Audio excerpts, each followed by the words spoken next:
आज हम पढ़ेंगे पास्चराइजेशन एंड रेफ्रिजरेशन के बारे में। तो अगर हम बात करें इन दोनों मेथड्स की, तो ये दोनों मेथड्स जो हैं ये फूड प्रिजर्वेशन मेथड हैं। यानी इन मेथड्स की मदद से फूड को स्टोर किया जा सकता है कुछ दिनों या कुछ मंथ्स के लिए, और इसके अलावा इन दोनों मेथड से फूड को खराब होने से बचाया जा सकता है। तो पास्चराइजेशन का जो मेथड है वो हीट ट्रीटमेंट मेथड है, यानी इसमें हाई टेम्परेचर इस्तेमाल किया जाता है। और अगर हम बात करें रेफ्रिजरेशन की, तो रेफ्रिजरेशन में लो टेम्परेचर यूज किया जाता है। तो हम वन बाय वन करके इन दोनों मेथड्स को डिस्कस करेंगे। तो इन दोनों मेथड्स को डिस्कस करने से पहले अगर हम बात करें फूड प्रिजर्वेशन मेथड्स की, तो बेसिकली फूड प्रिजर्व क्यों किया जाता है? फूड प्रिजर्व इसलिए किया जाता है, यानी फूड महफूज इसलिए किया जाता है ताकि फूड के अंदर माइक्रो ऑर्गेनिजम्स ग्रो ना कर सकें। यानी माइक्रो ऑर्गेनिजम्स जिसमें कि बैक्टीरिया और यीस्ट वगैरह शामिल हैं, जो कि ज़्यादातर डिजीज कॉजिंग ऑर्गेनिजम्स होते हैं, और अगर ये फूड में शामिल हो जाएं तो ये फूड को क्या कर देते हैं? खराब कर देते हैं। तो फूड खराब होने के अमल को स्पॉइलेज ऑफ फूड भी कहा जाता है। तो इस तरह से फूड प्रिजर्वेशन का जो मेथड है वो एक बहुत इंपॉर्टेंट मेथड है, जिससे कि फूड को खराब होने से यानी स्पॉइल होने से बचाया जा सकता है। तो आज की वीडियो में हम फूड प्रिजर्वेशन के जो दो मेथड्स हैं, जिसमें कि पास्चराइजेशन और रेफ्रिजरेशन शामिल हैं, तो हम वन बाय वन करके इन दोनों मेथड्स को डिस्कस करेंगे। तो सबसे पहले हम बात करते हैं पास्चराइजेशन की। तो इस मेथड को पास्चराइजेशन मेथड क्यों कहा जाता है? क्योंकि इसके जो डिस्कवरर थे उनका नाम था लुईस पास्चर। तो सबसे पहले लुईस पास्चर ने पास्चराइजेशन के मेथड को डिस्कवर किया। और अगर हम बात करें इस मेथड की कि इस मेथड में क्या होता है, तो बेसिकली ये एक हीट ट्रीटमेंट प्रोसेस है। यानी जिस फूड को प्रिजर्व करना होता है उसको सबसे पहले हीट किया जाता है, और हीटिंग के इस प्रोसेस से क्या होगा? जो पैथोजेनिक माइक्रो ऑर्गेनिजम्स हैं, यानी जो डिजीज कॉज करने वाले माइक्रो ऑर्गेनिजम्स हैं, वो डिस्ट्रॉय हो जाते हैं, यानी किल हो जाते हैं या खत्म हो जाते हैं। तो अगर हम बात करें पास्चराइजेशन मेथड की कि कौन कौन से फूड आइटम्स पास्चराइजेशन की मदद से प्रिजर्व किए जा सकते हैं, तो ज्यादातर ये मेथड इस्तेमाल किया जाता है मिल्क के लिए, फ्रूट जूसेस के लिए, और सर्टेन फूड यानी कुछ खास किस्म के जो फूड होते हैं जिन्हें हम अपनी डेली डाइट में इस्तेमाल करते हैं, उनको प्रिजर्व करने के लिए, यानी उनको माइक्रो ऑर्गेनिज्म से बचाने के लिए पास्चराइजेशन का मेथड इस्तेमाल किया जाता है। फॉर एग्जाम्पल, अगर हम मिल्क के पास्चराइजेशन प्रोसेस को डिस्कस करें, तो मिल्क के पास्चराइजेशन के प्रोसेस में क्या होगा? सबसे पहले स्टेप में टेम्परेचर इंक्रीज किया जाता है, यानी हीट ट्रीटमेंट प्रोसेस किया जाता है। तो ज्यादातर कौन सा टेम्परेचर इस्तेमाल किया जाता है मिल्क को हीट करने के लिए? 63 डिग्री सेंटीग्रेड या 145 डिग्री फ़ारेनहाइट। और जब टेम्परेचर इतना कर लिया जाता है तो उसको मेंटेन किया जाता है, यानी इस टेम्परेचर को 30 मिनट के लिए बरकरार रखा जाता है, और मिल्क को इतने टेम्परेचर पे 30 मिनट के लिए रखा जाता है। लेकिन इसका ऑल्टरनेटिव मेथड भी है, यानी अगर हम 30 मिनट के लिए नहीं रखना चाहते तो इसका ऑल्टरनेटिव ये है कि अगर टाइम थोड़ा कर दिया जाए और टेम्परेचर ज्यादा कर दिया जाए। तो कितना टेम्परेचर दिया जाता है? 160 डिग्री फ़ारेनहाइट या 71 डिग्री सेंटीग्रेड। और अब इस टेम्परेचर को कितने मिनट के लिए, कितने सेकंड्स के लिए मेंटेन रखा जाता है? 15 सेकंड्स के लिए।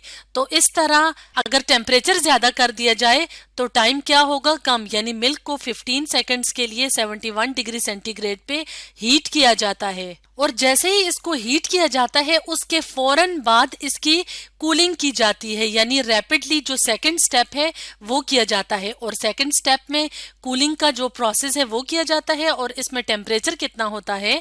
50 डिग्री फ़ारेनहाइट या 10 डिग्री सेंटीग्रेड।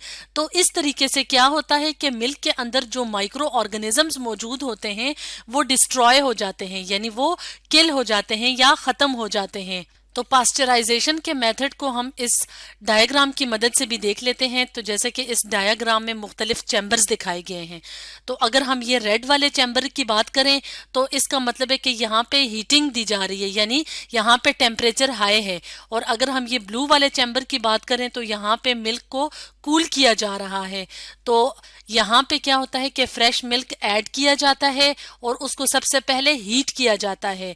हीट करने के बाद उसको फौरन कूल किया जाता है और कूल करने के बाद जो मिल्क ऑब्टेन होता है उसको पास्चराइज्ड मिल्क कहा जाता है, यानी ऐसा मिल्क जिसके अंदर माइक्रो ऑर्गेनिजम्स नहीं होते या जिसके अंदर माइक्रो ऑर्गेनिज्म डिस्ट्रॉय हुए होते हैं। तो इस तरह से पास्चराइजेशन की मदद से मुख्तलिफ किस्म के फूड आइटम्स जो होते हैं जिसमें ज्यादातर लिक्विड शामिल हैं, जैसे मिल्क है, फ्रूट जूसेस हैं और पानी वगैरह है, तो उसको प्रिजर्व किया जाता है।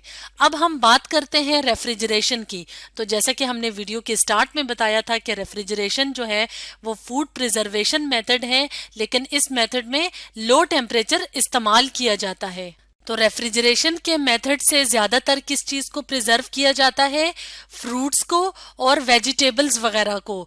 और किस तरीके से प्रिजर्व किया जाता है? लो टेम्परेचर से। तो लो टेम्परेचर्स की मदद से भी क्या होता है, माइक्रो ऑर्गेनिजम्स की ग्रोथ रुक जाती है। यानी रेफ्रिजरेशन जो है, रेफ्रिजरेशन का जो मेथड है वो प्रिवेंट करता है, रोकता है माइक्रो ऑर्गेनिजम्स की ग्रोथ को।